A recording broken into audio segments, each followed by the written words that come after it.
DNB news. ముందుగా bulletin లో headlines. ఘనంగా భద్రాచలంలో శ్రీరాముల వారి పట్టాభిషేకం.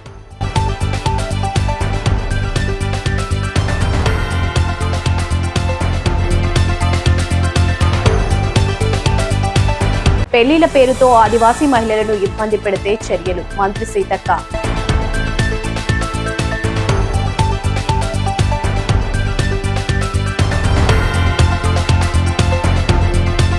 కర్ణాటకలోని బెట్టడ భైరవేశ్వర ఆలయంలో సాంప్రదాయాలను ఉల్లంఘించినందుకు ఫోటోగ్రాఫర్లకు వ్యతిరేకంగా గ్రామస్తులు నిరసన.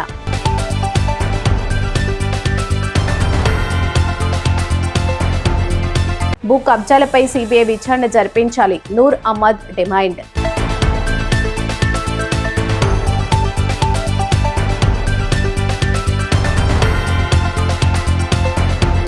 వైఎస్ఆర్సీపీపై బురద జల్లడానికి ప్రత్యేకంగా అసెంబ్లీ సమావేశం నిర్వహించడం ఎందుకు? మజ్జి శ్రీనివాసరావు.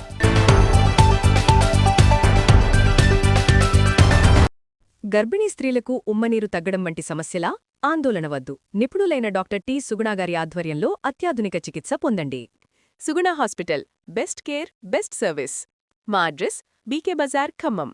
సంప్రదించండి 883108 భద్రాచలంలో శ్రీరాముల వారి పట్టాభిషేకం ఘనంగా నిర్వహించారు. ఈ కార్యక్రమంలో మంత్రి తుమ్మల నాగేశ్వరరావు హాజరయ్యారు. ఈ సందర్భంగా ఆయన మాట్లాడుతూ తెలుగు ప్రజలకు శ్రీరామనవమి శుభాకాంక్షలు తెలియజేశారు. అదేవిధంగా భద్రాచలం అభివృద్ధి కోసం సీఎం రేవంత్ రెడ్డి 351 కోట్లు కేటాయించి శంకుస్థాపన చేయడం చాలా సంతోషంగా ఉందని అన్నారు. సకాలంలో అన్ని పనులు పూర్తి చేస్తామని మంత్రి తుమ్మల ఆనందం వ్యక్తం చేశారు. శ్రీరామ పట్టాభిషేక సందర్భంగా తెలుగు ప్రజలకే కాకుండా యావత్ రామభక్తులందరికీ శుభం జరగాలని, ముఖ్యంగా తెలంగాణ రాష్ట్రంలో పాడి పంటలతోటి పసిడి రాష్ట్రాలతోటి తొలతోగాలని, రైతాంగానికి మేలు జరగాలని చెప్పి ఆ దేవదేవుణ్ణి శ్రీరామచంద్ర మహాప్రభుని కోరుకుంటూ ఈనాడు గౌరవ ముఖ్యమంత్రి రేవంత్ రెడ్డి గారి ఆధ్వర్యంలో రామభక్తుల యొక్క చిరకాల వాంఛ భద్రాచల క్షేత్ర అభివృద్ధి, ఆ అభివృద్ధికి సంబంధించి గతంలో కొన్ని కార్యక్రమాలు జరిగినా పూర్తి స్థాయిలో దేవాలయ అభివృద్ధితో పాటు గోదావరి నదీ పారివాహక ప్రాంతం,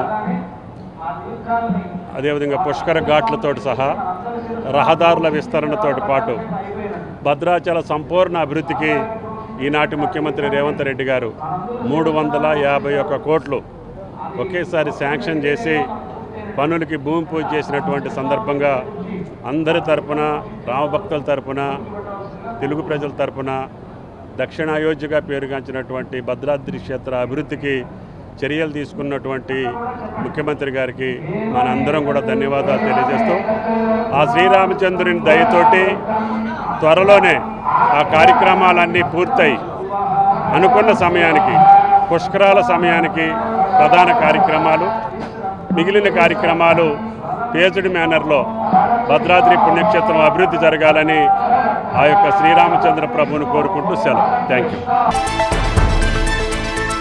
పెళ్లిల పేరుతో ఆదివాసీ మహిళలను ఇబ్బంది పెడితే కఠిన చర్యలు తీసుకుంటామని మంత్రి సీతక్క హెచ్చరించారు. గత ప్రభుత్వం గ్రామాలను పట్టించుకోలేదని, కాంగ్రెస్ పాలనపై బీఆర్ఎస్ తప్పుడు ప్రచారం చేస్తుందని అసెంబ్లీలో ఈ వ్యాఖ్యలు చేశారు. మిషన్ భగీరథలో తప్పులు సరిదిద్దుతున్నామని, వేసవిలో తాగునీటి సమస్యలు రాకుండా చర్యలు తీసుకుంటామని తెలిపారు. మహిళలపై గౌరవం పెంపొందించాలని, స్వేచ్ఛగా పనిచేసుకునే విధానం కల్పిస్తున్నామన్నారు. ఇటీవల గ్రామీణ ప్రాంతాల్లో అమాయక ఆదివాసీ మహిళలను డబ్బులు ఆశ చూపి ఇతర రాష్ట్రాలకు తరలించి విక్రయించడం కలకలం రేపింది. దృష్టిలో పెట్టుకొని తర్వాత పెళ్లిల పేరుతో మీకు మంచి సంబంధం అని చెప్పి అక్కడ లోకల్గా పరిచయస్తులే చేస్తే వెంటనే అవన్నీ కూడా పట్టుకొని వాళ్ళను కేసులు పెట్టి జైళ్లలో పెట్టి విచారణ చేపట్టడం జరిగింది అధ్యక్ష. ఈ సమాజం మేల్ డామినేషన్ సొసైటీ అధ్యక్ష. మహిళలు అంటేనే ఒక చిన్న చూపు, మహిళలు అంటేనే ఒక ఆట వస్తువు లేదా వంటగదికో ఇంకొక పిల్లలుగానే యంత్రంగా చూసే ఆ భావజాలం కొన్ని వందల సంవత్సరాలుగా మనుధర్మం ఇచ్చినటువంటి దాంట్లో ఉన్నటువంటి వాళ్ళు ఇంట్లో తల్లిని ఎట్లా గౌరవిస్తారో, ఇంట్లో చెల్లెని ఎట్లా గౌరవిస్తారో, రోడ్ల మీద ఉండేటువంటి అక్క చెల్లెలు వాళ్ళు కూడా ఏదన్నా పని పోతుంటే లేదా పోతుంటే అది రావాలి, అది ఖచ్చితంగా మేము ఈ మధ్య కాలంలో ఒక 2-3 మీటింగ్స్ కూడా మన మహిళా అధికారులతోటి కొన్ని ఎన్జిఓలతో కూడా మీటింగ్ పెట్టడం జరిగింది అధ్యక్ష. తొందరలోనే మేధావులు ఇతర మా మహిళా ప్రజాప్రతినిధులతో ఒక మీటింగ్ పెట్టి మంచి పాలసీ మహిళల కోసం తీసుకొచ్చే విధంగా నా ఉద్దేశం. ఫస్ట్ సారి కూడా నేను చాలాసార్లు అన్న అధ్యక్ష, ఇక్కడ మన అమ్మాయి అప్పుడు 3 ఎన్కౌంటర్ కూడా అయ్యారు. శిక్ష 2 ఉండాలి అధ్యక్ష. అది ప్రివెన్షన్ ఈజ్ బెటర్ దెన్ అనే ఏదైతే మనం మెడిసిన్లో వాడతామో వాళ్ళకి అవగాహన, ఒక తల్లి అంటే ఒక దేవత, ఒక చెల్లి అంటే నీ తోబుట్టు, అట్లనే బయట మహిళలు కూడా అనే భావనను పెంపొందించాల్సిన అవసరం ఉంది. అందుకోసమే మరి బుక్స్లలో, టెక్స్ట్ బుక్లలో కూడా ఒక పేజ్ ఉండాలనేది మా యొక్క అభిప్రాయం అధ్యక్ష. ఎట్లా గౌరవించాలి, తప్పు చేస్తే నీకు ఎట్లా శిక్ష ఉంటుందో అది కూడా వివరించే విధంగా ఉండాలన్నటువంటి ఆలోచనతోటి మేము ఆలోచన చేస్తున్నాం అధ్యక్ష. రాబోయే కాలంలో తప్పకుండా ఇంకా మంచి జరిగే విధంగా, మహిళలకు అవకాశాలు కల్పించే విధంగా, మహిళలు స్వేచ్ఛగా పని చేసుకునే విధంగా. ఈ అభద్రతా భావంతో చాలా మంది మహిళలు తమ ఉపాధిని కూడా కోల్పోతా ఉన్నారు అధ్యక్ష. ఎందుకంటే ఫస్ట్ వాళ్ళు సేఫ్టీ, అది సేఫ్ ప్లేసా కాదా, అక్కడికి పోతే ఆ ఓనర్ ఏంటిది, బ్యాడ్ ఓనరు లేదా మంచోడు లేడు వాడు కీచకుడు అన్నప్పుడు వాళ్ళ ఉపాధిని కూడా కోల్పోయి ఇళ్లల్లో ఉండాల్సి వస్తుంది అధ్యక్ష. సో సేఫ్టీ ప్లేస్ అనేది మనం ఖచ్చితంగా ప్రతి మహిళకు కల్పించాల్సిన అవసరం ఉంది. గర్భిణీ స్త్రీలకు ఉమ్మనీరు తగ్గడం వంటి సమస్యలా? ఆందోళన వద్దు. నిపుణులైన డాక్టర్ టి. సుగుణాగారి ఆధ్వర్యంలో అత్యాధునిక చికిత్స పొందండి. Suguna hospital, best care, best service. మా అడ్రస్ బీకే బజార్, ఖమ్మం. సంప్రదించండి 8831081108. కర్ణాటకలోని బెట్టడ భైరవేశ్వర ఆలయంలో పెళ్లికి ముందు జరిగే ఫోటోషూట్ సందర్భంగా ఫోటోగ్రాఫర్లు చెప్పులతో లోపలికి ప్రవేశించడంతో స్థానికులు ఆగ్రహానికి గురై గందరగోళానికి కారణమయ్యారు. ఆలయ సాంప్రదాయాలను ఉల్లంఘించినందుకు ఫోటోగ్రాఫర్లకు వ్యతిరేకంగా గ్రామస్తులు నిరసన తెలిపారు. ఈ ఘటన ఘర్షణకు దారితీయగా అందులో ఫోటోగ్రాఫర్లపై దాడి చేసి వారి కెమెరాను ధ్వంసం చేశారు. ఈ దాడి ఘటనకు సంబంధించిన వీడియో వైరల్ అయిన తర్వాత ఇందులో పాల్గొన్న 7గురిపై పోలీసులు కేసు నమోదు చేశారు.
ఆదోని మాజీ ఎమ్మెల్యే సాయి ప్రసాద్ రెడ్డి పాలనలో జరిగిన భూ కబ్జాలు అవినీతి ఆరోపణలపై సిబిఐ విచారణ జరిపించాలని ఎంహెచ్పిఎస్ రాష్ట్ర కార్యదర్శి ఏ నూర్ అహ్మద్ డిమాండ్ చేశారు. ప్రస్తుత ఎమ్మెల్యే డాక్టర్ పార్థసారథి నిజాయితీ ఉంటే వెంటనే విచారణకు సిఫారసు చేయాలని కోరారు.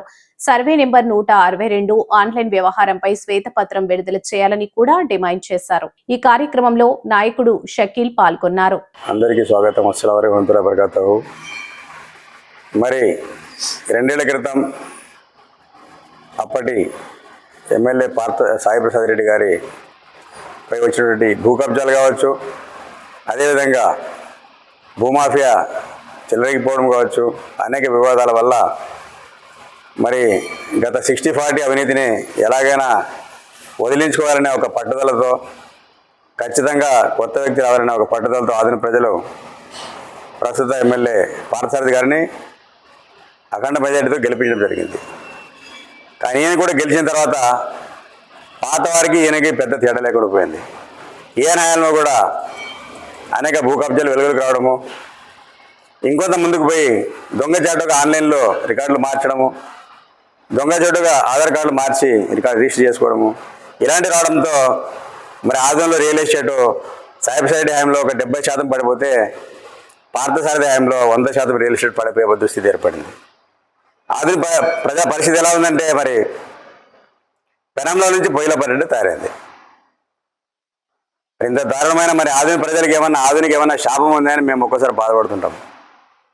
ఈరోజు చూసుకున్నట్లయితే మరి మొన్న పార్థసారథి గారు మాజీ ఎమ్మెల్యే సాయి ప్రసాద్ రెడ్డిని దుర్మార్గుడు అన్నారు. ఓకే, నిన్న ఆయన ఏమన్నాడు, నీచుడు నికృష్టుడు. వీళ్ళు తిట్టుకోవడంతోనే సరిపోయింది. ఒకటే మరి వీరిద్దరికి ఒకటే చెప్తున్నాను, మీ ఇద్దరు నాయకులకి ఆదిన ప్రజలపై ప్రేమ ఉంటే ఇలా తిట్టుకోవడం మాని అధికార పక్షంగా ప్రతిపక్షంగాను మీ పాత్ర పోషించి ఆదిన ప్రజలకు న్యాయం చేయాలని ఎంహెచ్పిఎస్ తరఫున విజ్ఞప్తి చేస్తున్నాం. లేకపోతే ప్రజలు మీ ఇద్దరు నాయకులు రాజకీయాలని భూస్థాపితం చేయడం ఖాయమని చెప్పి హెచ్చరిస్తున్నారు. ముఖ్యంగా చూసుకున్నట్లయితే మరి సాయి ప్రసాద్ రెడ్డి కాలంలో జరిగినటువంటి భూ కబ్జాలు, రకరకాల ఆరోపణలు చెప్పుకొని ఉపన్యాసాలు దంచికొట్టి ఎమ్మెల్యేగా గెలిచినటువంటి పార్థసారథి గారు చేస్తున్నది ఏమిటి? 2 సంవత్సరాలు అయింది ఆయన ఎమ్మెల్యేకి గెలిచి. సాయి ప్రసాద్ రెడ్డి మీద 100 ఆరోపణలు చేసిన ఆయన సాయి ప్రసాద్ రెడ్డి మీద కానీ వాళ్ళ అనుచరులపైన కానీ ఒక్క కేసైనా పెట్టినారా అని ప్రశ్నిస్తున్నాం. ఎందుకు పెట్టలేదు పార్థసారథి గారు? మీకేమైనా డబ్బులు ముట్టినాయా? ఏమైనా లోపలే మీరు వైఎస్ఆర్ నాయకులతో చేయగలుగుతున్నారని చెప్పి మన ఆధునిక బీజేపీ ఎమ్మెల్యే పార్థసారథి గారిని ప్రశ్నిస్తున్నాం. చాలా ఆరోపణలు వస్తున్నాయి మనకు. సర్వే నంబర్ 352 చాలా కాలం 10 ఏళ్ళ నుంచి నాంతుంది. అది మరి టీడీపీని కూడా చాలా దెబ్బతీసింది. తర్వాత వైఎస్ఆర్సీపీ నాయకులు వచ్చినా కూడా వ్యవస్థీకృతంగా అందరితో ప్లాట్లో ₹1,00,000 ఒక సెంట్లకి తీసుకున్నారు. రికార్డెడ్ ఇది. వ్యవస్థీకృత నేరం కాదా అని పార్థసారథి గారిని ప్రశ్నిస్తున్నాను. మరి దీనిపై ఆయన ఎందుకు కేసు రాయడం లేదు? ఎక్కడ మైకి పట్టుకున్నా 352 350 అని అంటాడు కానీ పార్థసారథి ఆయన 350 మీద విచారణ ఎందుకు వేయడం లేదు? రెండో విషయము, ప్రజెంట్ పార్థసారథి ఎమ్మెల్యే ఉన్నప్పుడు కూడా చాలా ఆరోపణలు వచ్చినాయి. ఆయన దానిపైన ఒక వివరణ ఇవ్వాల్సిన అవసరం ఉంది. సర్వే నంబర్ 162 బాలాజీ ఎస్టేట్ ఎప్పుడో 30-40 ఏళ్ళ కింద వేసిన ఎస్టేటు కొన్ని వేల మంది ప్లాట్లు కొన్నారు, అమ్ముకున్నారు, చేతులు మారినాయి. మరి అలాంటి ఎస్టేట్లో కూడా ఆన్లైన్ మారింది. ఇప్పుడు ఈ కాలంలో మారింది. ఎవరు? పార్థసారథి ఎమ్మెల్యే ఉన్నప్పుడు ఆన్లైన్ రికార్డు మారింది. మరి ఇది దేనికి సంకేతం? ఆదిన ప్రజలు కానీ బయటలు కానీ ఆదిలో భూములు కొనాలా వద్దా అని చెప్పి ప్రజెంట్ ఎమ్మెల్యే పార్థసారథిని మాజీ ఎమ్మెల్యే సాయి ప్రసాద్ రెడ్డిని ప్రశ్నిస్తున్నాం. ఈరోజు మరి దేశ జీడిపిలు కావచ్చు, మార్కెట్లు కావచ్చు, 30% మార్కెట్ రియల్ ఎస్టేట్ నుంచి నడుస్తుంది. అంటే దీన్ని బట్టి వీళ్ళు ఆదంలో రియల్ ఎస్టేట్ని చంపుతున్నట్టే లెక్క. రియల్ ఎస్టేట్ని చంపడంలో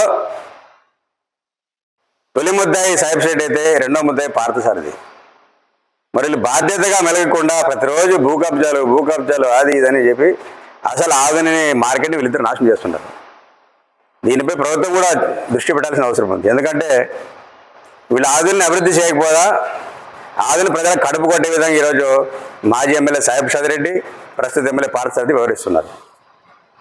ఏదైనా కూడా మనం ఇంటికి కూడా దాచుకోవాలి, కానీ ఏదైనా మీకు కబ్జా దొరికితే వెంటనే కేసు పెట్టి దాన్ని సాల్వ్ చేయాలి. కానీ మీడియాలో పెట్టేసి ప్రతిరోజు భూ కబ్జా అంటే ఎవడు కొంటాడే ఆదంలో భూములు?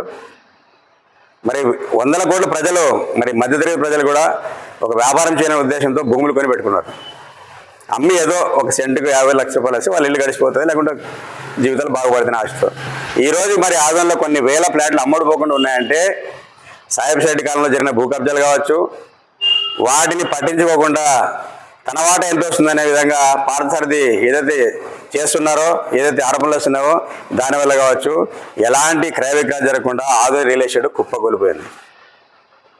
మరి మరొకటి ప్రజలు గమనించాలి, రియల్ ఎస్టేట్ పడిపోయిందంటే కేవలం వ్యాపారస్తులు మనం నష్టపోరు.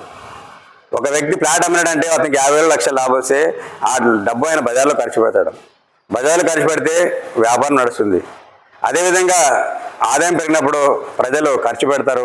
ఆ విధంగా కింది స్థాయి లేబర్స్ కూడా డబ్బు ముడుతుంది. ఇది ఒక సైకిల్ అనమాట.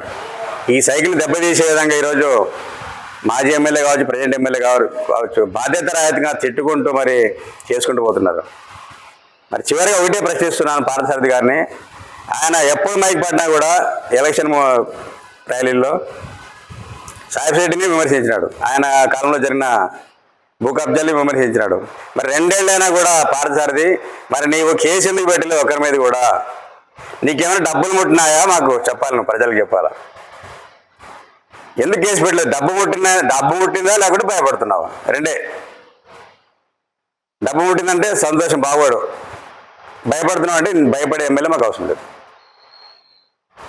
ఇంత దారుణంగా మరి పార్థసారథి వ్యవహరించడం చాలా సిగ్గుచేటి. సెంట్రల్లో కూటమి సర్కారు ఉంది, స్టేట్లో కూటమి సర్కారు. మరి పార్థసారథిని సాహెబ్ షెడ్డి కాలంలో జరిగినటువంటి అవినీతి అక్రమాల మీద విచారణ చేయకుండా పార్థసారథిని ఆపుతున్నది ఎవరు? డబ్బు ఆపుతున్నదా లేకపోతే ఏదైనా ఆలోచించబడుతున్నారు, భయపడుతున్నారు? ఇది మరొకటి ముఖ్యంగా ఎలక్షన్ క్యాంపెయిన్లో కూడా మరి ప్రస్తుత కర్నూలు జిల్లా టీడీపీ అధ్యక్షురాలు గుడిసె కృష్ణమ్మ గారు కూడా సాయి ప్రసాద్ రెడ్డి హయాంలో జరిగినటువంటి భూ కబ్జాల మీద ఒక విచారణ కమిటీ వేస్తామని ఆమె మాట ఇవ్వడం జరిగింది. అక్క, మిమ్మల్ని కూడా విజ్ఞప్తి చేస్తున్నాం, మీరు కూడా ఇప్పుడు ఒక జిల్లాకి అధ్యక్షురాలు, మీరు టీడీపీ పార్టీకి, మీరు కూడా గౌరవనీయులు ముఖ్యమంత్రి చంద్రబాబు గారితో మాట్లాడి ఆధునలో గత వైసీపీ ప్రభుత్వంలో సాయి ప్రసాద్ రెడ్డి ఎమ్మెల్యేగా ఉండగా, జగన్మోహన్ రెడ్డి ముఖ్యమంత్రిగా ఉండగా ఆధునలో జరిగినటువంటి భూ కబ్జాలు, అక్రమాలు వాటన్నిటిపైన విచారణ జరిపేందుకు ఒక కమిటీ వేయాలని మేము ఎంహెచ్పిఎస్ తరఫున విజ్ఞప్తి చేస్తున్నాం. ఎందుకంటే ఈరోజు చూసుకున్నట్లయితే మరి మరొకటి చెప్తున్నాను నేను, 352 సర్వే నంబర్, దీనిపై సాయి ప్రసాద్ రెడ్డి గారు మాట్లాడాలి. చాలా పెద్ద కుంభకోణం, అది చాలా చేతులు మారింది. చివరికి అనధికారికంగా వచ్చే వార్త ఏమంటే పార్థసారథి గారు దాన్ని నిలబెట్టి, అనధికారికం ఇంకా క్లియారిటీ కావాలి మనకి దాని గురించి, మరి ఈయన చెప్పాలి, మన పార్థసారథి గారు చెప్పాలి. 352 సర్వే నంబర్లో నిలబెట్టి మొత్తం రిజిస్ట్రేషన్ నిలబెట్టేసినారు. అది వదలడానికి పార్థసారథి గారు 1.5 కోటి తీసుకున్నారనే వార్త వస్తుంది. దానిపై కూడా పార్థసారథి గారు వివరణ ఇచ్చుకోవాలి, నిజమా కాదా? రెండవది, సర్వే నంబర్ 162 ఆన్లైన్ చేయడానికి పార్థసారథి గారు 50 లక్షలు తీసుకున్నట్టు కూడా ఆరోపణలు వస్తున్నాయి. అదేవిధంగా మరి ఇస్వీ రోడ్లో ఉన్నటువంటి ఒక గుడి వద్ద శుక్రవారంపేట బీజేపీ నాయకులు ధర్నా చేసినారు. ధర్నా ఒక్కసారి బంద్ అయిపోయింది, ఎందుకు బంద్ అయింది తెలియదు. అది మరి 30 లక్షలు ఎమ్మెల్యే గారికి ముట్టారనే ఒక గాలి వార్త వచ్చింది. దాని గురించి కూడా క్లారిటీ ఇవ్వాలి, నిజమా కాదు? ఎందుకంటే ఆదిన ఎమ్మెల్యే గారు ప్రజల మధ్యలో ఉన్నారు, ప్రజల మనిషి, ప్రజల ఎమ్మెల్యే, జవాబుదారీతనం ఉండాలి. ఇలాంటి వార్తలు బయటకు వచ్చినప్పుడు ఖచ్చితంగా ఆయన నేను రూపాయి తీసుకోవాలని చెప్పండి. దానికి ప్రూఫ్గా ఆయన శుక్రవారంపేట భూములు ఏవైతే ఉన్నాయో వాటిపై బీజేపీ నాయకుల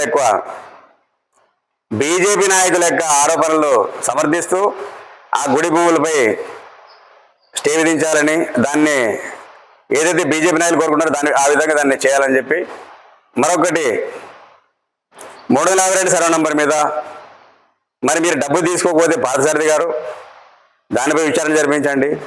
162 సర్వే నంబరు దానిపై మీరు ఆన్లైన్ రద్దు చేయండి. ఇది మేము డిమాండ్ చేస్తున్నాము. ఇలాగే ఉన్నట్లయితే మరి ఆధునికి మీరు 2 నాయకులు చెప్తున్నాము, సాయి ప్రసాద్ రెడ్డి, మరొకటి పార్థసారథి. మీరు ప్రతిరోజు ఇలా దయచేసి మొక్కుతున్నాం చేతులు జోడించి, మీ 2 వ్యవహారంతో రియల్ ఎస్టేట్ కుప్పకూలింది, నాశనం అయిపోయింది. మొక్కుతున్నాము, దయచేసి మీరు రియల్ ఎస్టేట్ను పాడు చేయకండి. రియల్ ఎస్టేట్ నాశనం, చాలామంది కడుపులు నింపుతుంది రియల్ ఎస్టేట్. మీరు ప్రతిరోజు కబ్జా భూ కబ్జా ఆన్లైన్ సర్వే, ఏం పనికి మాలిన మాటలు, మీ ఇద్దరికి పని లేదు. ఇద్దరికి ఆదిని పాడు చేయడానికి వచ్చారు 2 నాయకులు. ఒకరు 15 ఎమ్మెల్యే, ఒకరు 2 సంవత్సరాల ఎమ్మెల్యే. కొంచెం కూడా బాధ్యత లేదా మీకు అని చెప్పి ప్రశ్నిస్తున్నాం. ఎన్ని కబ్జాలు సరే వచ్చింది, దాని మీద విచారణ జరిపి న్యాయం చేయాలి తప్ప దాన్ని మీడియాకి వేసి ఆధునిక మార్కెట్ని బజారు పాలు చేసినారు ఇద్దరు నాయకులు. కాబట్టి హెచ్చరిస్తున్న ఇద్దరు నాయకుల్ని దయచేసి కబ్జాల న్యూస్లో వచ్చినప్పుడు వెంటనే న్యాయంగా పనిచేయండి. అంతే తప్ప మీ వాటాల కోసం ఆధునిక మార్కెట్ని పాడు చేయొద్దని హెచ్చరిస్తున్నాము. ఇలాగే మీరు వెళ్ళేదైతే న్యాయపరంగా కానీ ప్రభుత్వ పరంగా కానీ పోరాటానికి మేము సిద్ధంగా ఉన్నాము. ఇదే విషయంలో మరి రాజీనామా పోరాటం చేస్తున్నాం, హెచ్చరిస్తున్నాం. మరొకటి చివరిగా విజ్ఞప్తి చేస్తున్నాము మీడియా మిత్రులకు కూడా, దయచేసి కబ్జా వార్తలు వచ్చినప్పుడు విచారించుకుని వేయాలని కోరుకుంటాం. ఎందుకంటే ఈరోజు మార్కెట్ చాలా నాశనం అయిపోయింది. ఆధునిక మార్కెట్ ఒక సెంటు భూమి అమ్మాలంటే కూడా భయపడే పరిస్థితి ఏర్పడింది. మరొకసారి మనం గమనించాల్సిందంటే 30% మార్కెట్ రియల్ ఎస్టేట్ నడుస్తుంది. మరి అలాంటి మార్కెట్ మనం కాపాడుకొని మన ఊరిని కాపాడుకోవాలి తప్ప ఏవో చిన్న కంప్లైంట్స్ వచ్చి కూడా మనము దాన్ని హైలైట్ చేయాలని మీడియా మిత్రులకు కూడా మరొకసారి విజ్ఞప్తి చేస్తున్నాం. న్యాయం కూడా వేయండి, తప్పలేదు. కాకపోతే చిన్నదాన్ని సెన్సేషన్ చేయడం వల్ల ఏమవుతుందంటే మన ఊరి ప్రజలకి ఆదాయాలు తగ్గుతాయి, ఉపాధి తగ్గుతుంది. తప్పు అనుకోకండి దయచేసి. మరొకసారి ఇద్దరు నాయకులు సాహిబ్ రెడ్డి కావచ్చు, పాలసారథి కావచ్చు, మీరు ఖచ్చితంగా మీ భేదాభిప్రాయాలు మరిచి ప్రజల కోసం పనిచేయండి. మీకేమన్నా ఒకరికి ఏమన్నా ప్రూఫ్ ఉంటే కేసులు వేసుకొని దాన్ని న్యాయస్థానం తెలుసుకోవాలి తప్ప ఇలా బజార్న పడి ఆధునిక రాజకీయాలని మురికి కాలంలో కలపొద్దని విజ్ఞప్తి చేస్తున్నాను. ధన్యవాదాలు. నా పేరు నూర్ అహ్మద్, MHPS రాష్ట్ర కార్యదర్శి. గర్భిణీ స్త్రీలకు ఉమ్మనీరు తగ్గడం వంటి సమస్యలా? ఆందోళన వద్దు. నిపుణులైన డాక్టర్ టి. సుగుణ గారి ఆధ్వర్యంలో అత్యాధునిక చికిత్స పొందండి. Suguna hospital, best care, best service. మా అడ్రస్ బీకే బజార్, ఖమ్మం. సంప్రదించండి 883108 వైఎస్ఆర్సీపీపై బురద జల్లడానికి ప్రత్యేకంగా అసెంబ్లీ సమావేశం నిర్వహించడం ఎందుకు? అమరావతి పేరుతో మీరు చేసిన దోపిడీని మాత్రమే వైఎస్ఆర్సీపీ వ్యతిరేకిస్తుంది తప్ప అమరావతిని అక్కడ అభివృద్ధిని వ్యతిరేకించలేదు. అభివృద్ధి వికేంద్రీకరణ మా వైఎస్ఆర్సీపీ విధానం అయినప్పటికీ అమరావతిని ఎవరూ కూడా ఏనాడు కాదనలేదు. దానితో పాటుగా రాష్ట్రమంతా అభివృద్ధి జరగాలని మేము కోరుకున్నాం. అమరావతి రాజధాని కోసం గతంలో 50,000 ఎకరాల భూమిని సేకరించి ఎకరానికి 2 కోట్ల చొప్పున 1,00,000 కోట్లు ఖర్చవుతుందని మీరే చెప్పారు. ఇప్పుడు మరో 50,000 ఎకరాల భూమిని సేకరించడానికి సిద్ధపడుతున్నారు. ఈ లెక్కన 2,00,000 కోట్లు ఖర్చవుతుంది కదా. ఇప్పటికే ప్రభుత్వం రోజువారీ ఖర్చుల కోసం అప్పులు చేస్తున్న ఈ పరిస్థితుల్లో అంత ఖర్చు పెట్టి మీరు రాజధానిని నిర్మించగలరా? ఒకవేళ నిర్మిస్తే ఎన్నేళ్లకు నిర్మిస్తారు? మొదటి విడతలో భూములు ఇచ్చిన రైతులకు కనీసం మీరు న్యాయం చేయలేకపోయారు. ఇప్పుడు రెండవ విడత భూసేకరణకు మీరు సిద్ధపడుతుంటే ఇప్పుడు అక్కడ రైతులే మీపై తిరగబడే పరిస్థితి వచ్చింది. అంశం ఉంది. అయినప్పటికి కూడా మీరు కేవలం సాధ్యం కాని హామీలు చెప్పి విపరీతమైన అప్పులు చేస్తూ 9,000 కోట్ల రూపాయలు టెండర్లు పిలిచి అందులో 5,000 కోట్ల రూపాయలు మొబిలైజేషన్ అడ్వాన్స్ ఇస్తున్నారు. ఇవన్నీ అప్పులు చేసి మీరు వచ్చి మొబిలైజేషన్ అడ్వాన్స్ కాంట్రాక్టుల దగ్గర మొబిలైజేషన్ అడ్వాన్స్ తీసుకుంటున్నారు. ఇప్పటికి 47,000 కోట్ల రూపాయలు అప్పు చేశారు కేవలం అమరావతిలో పేరు చెప్పి. ఎక్కడైనా అభివృద్ధి చూస్తే ఎక్కడ ఒక అభివృద్ధి కనపడదు. ఏమంటే దానికి కుండి సాకులు చెప్తా ఉంటారు. మీరే సాక్షాత్తు మీరు కేబినెట్ సమావేశంలోనే మీరు మీ మంత్రి గారిని మీరు ప్రశ్నించే విధానాన్ని చూస్తూ ఉంటే మీ మంత్రి గారు వారు ఆ సమర్థత లేదనే భావనని మీరే కలిగిస్తున్నారు. మీ మున్సిపల్ అడ్మినిస్ట్రేషన్ మినిస్టర్ గారికి మీ అమరావతి రాజధాని వర్క్స్ ఎవరైతే చూస్తున్న సాక్షాత్తు మంత్రి గారు ఉన్నారో మీరే స్వయంగా చెప్తా ఉన్నారు. కాబట్టి మీ పరిపాలన అంతా కూడా పూర్తిగా అవినీతి మయమైపోయింది. ఎక్కడా కూడా అభివృద్ధి లేదు. కేవలం ఈరోజు జగన్మోహన్ రెడ్డి గారిని వ్యక్తిగత దోషం చేయడానికో లేదా వైఎస్ఆర్సీపీ పార్టీ మీద నిందలు మోపడానికో మీరు చేస్తున్న కార్యక్రమం తప్ప మీరు చెప్పిన హైటెక్ మాటలు, మీరు చెప్పుకున్న సింగపూర్ డిజైన్లు, మీరు చెప్పిన బుల్లెట్ ట్రైన్లు, మీరు చెప్పిన ఒలింపిక్స్ ఇవన్నీ సాధ్యం కాని మాటలు. మీరు 28వ సంవత్సరం కల్లా మీరు రాజధాని పూర్తి చేస్తాం, రాజధాని కార్యక్రమాలు అన్నీ అయిపోయి రాజధాని కార్యకలాపాలు స్టార్ట్ అవుతాయని చెప్పిన మీరు మరలా ఇవాళ ఈ అంశాన్ని లేవనెత్తున్నారంటే మీ అసమర్థతని మీరే చెప్తూ మీరు 29లో మేము అధికారంలో రావట్లేదని విషయాన్ని మీరే ఈ రాష్ట్ర ప్రజలకి తెలియజేసే విధంగా, దానికి కారణం ఈ రాష్ట్ర ప్రజలందరూ కూడా గమనిస్తూ ఉన్నారు. మీ 2 సంవత్సరాల కాలంలో మీ అసమర్థ పరిపాలనని, మీ అవినీతి పరిపాలనని, ఎక్కడ కూడా ప్రజా వ్యతిరేక పరిపాలనని మీరు మూటగట్టుకున్నారు తప్ప ఎక్కడ అభివృద్ధి లేదు. అభివృద్ధి శూన్యం, కేవలం మాటలు తప్ప. ఏవైనా ఒక అభివృద్ధి కార్యక్రమాలు జరిగితే ఆనాడు జగన్మోహన్ రెడ్డి నాయకత్వంలో చేసిన కార్యక్రమాలే తప్ప మీరు ఏ కార్యక్రమాలు కూడా చేయలేని పరిస్థితి. ఇవాళ ఏ రంగం చూసుకున్న విద్యారంగం కానీ, వైద్య రంగం కానీ, ఇవాళ ఫీజు రియంబర్స్మెంట్ లేక పిల్లలు చదువులు ఎగ్జామ్స్కి వెళ్ళలేని పరిస్థితి. ఇవాళ ఆరోగ్యశ్రీ బంద్ చేస్తే ఇవాళ రాష్ట్రంలో పేదవాడు ఆరోగ్యం పట్టించుకునే పరిస్థితి. ఇవాళ నిత్యావసర వస్తువుల ధరలు పెరిగిపోయాయి. ఎక్కడా కూడా సామాన్యులు 3 పూట్ల భోజనం తినే పరిస్థితి లేదు. ఇవాళ గ్యాస్ సిలిండర్లు లేక కట్టెల పొయ్యిలు మళ్ళీ పెట్టుకుని మళ్ళీ కట్టెల పొయ్యిలు కూడా ఇవాళ ఖరీదైపోయే పరిస్థితి కనపడుతుంది. ఈ రాష్ట్రంలో అసలు పరిపాలన అంటూ లేదు. జిల్లాల్లో పరిపాలన లేదు. ఈ రాష్ట్రంలో జరుగుతున్న పరిస్థితులని గమనిస్తూ ఉంటే అప్పుడే పరిపాలన మీద పట్టుపోయి ఇవాళ సాక్షాత్తు మీకు ఒక ఉదాహరణగా చెప్తా ఉన్నా. ఇవాళ విజయనగరం జిల్లాలో తీసుకుందాం. ఈ జిల్లాలో నేను మొన్న 30వ తారీఖుని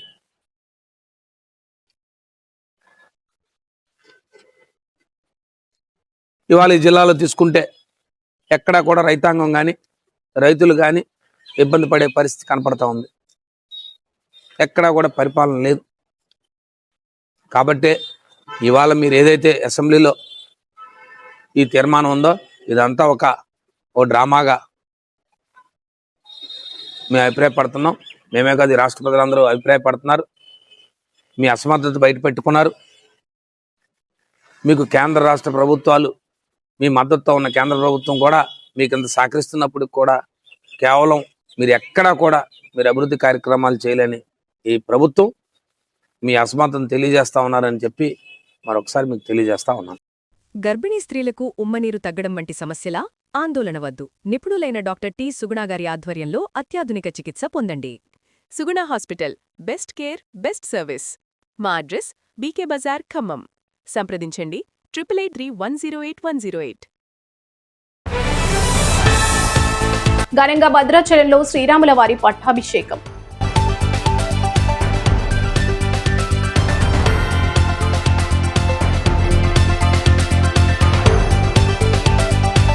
పెళ్లిల పేరుతో ఆదివాసీ మహిళలను ఇబ్బంది పెడితే చర్యలు, మంత్రి సీతక్క.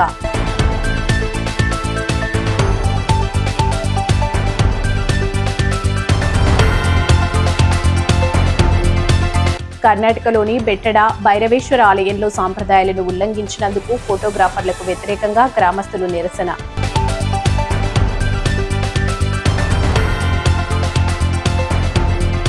భూ కబ్జాలపై సిబిఐ విచారణ జరిపించాలి, నూర్ అహ్మద్ డిమాండ్.